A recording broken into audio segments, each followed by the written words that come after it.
শীঘ্রই ক্ষমতায় আসছেন না বিএনপি। ছাত্রদের পক্ষ থেকে খুব দ্রুত আসছে নতুন এক রাজনৈতিক দল। অন্তর্বর্তীকালীন সরকার হিসেবে দায়িত্ব পাওয়ার পরেই বিএনপিকে কঠিন এক হুমকি দিয়ে রাখলেন কোটা আন্দোলনের সমন্বয়করা। প্রায় 2 মাস লড়াই করে শেখ হাসিনার পদত্যাগের মাধ্যমে নতুন এক বাংলাদেশের সম্ভাবনা তৈরি করেছে বাংলাদেশের তরুণ সমাজ।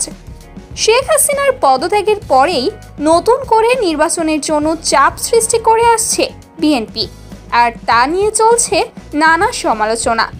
কেউ কেউ বলছে ছাত্রদের জীবনের বিনিময়ে পাওয়া এই স্বাধীনতার ফায়দা লুটতে চাইছে বিএনপি, ফাঁকা মাঠে তারা এখন গোল দিতে চাচ্ছে।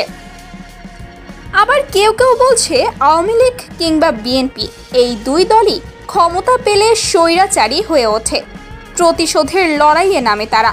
তাই নতুন দলের প্রয়োজন যারা দেশকে সামনের দিকে এগিয়ে নিয়ে যাবে। এদিকে আজ রাত 9টায় বঙ্গভবনে শপথ গ্রহণ করে অন্তর্বর্তীকালীন সরকারের দায়িত্ব নিলেন ডক্টর ইউনূসের দল।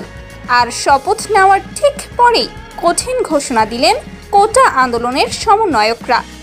অন্যতম সমন্বয়ক হাসনাত আবদুল্লাহ বলেন, আমরা পেছনে ফিরে তাকাতে চাই না, বাংলাদেশকে সামনের দিকে এগিয়ে নিতে চাই।